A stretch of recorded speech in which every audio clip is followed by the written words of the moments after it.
1962. India was fighting for survival in the Sino-Indian War. But inside the country, a political storm was brewing. The Communist Party of India was in pro-terms with China. Many leaders openly defended China's position during the war.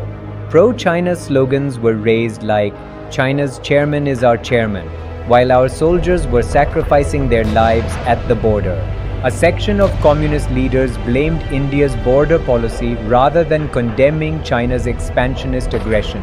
Communist-influenced unions launched agitations in strategic sectors, even in industries linked to defense production during the war.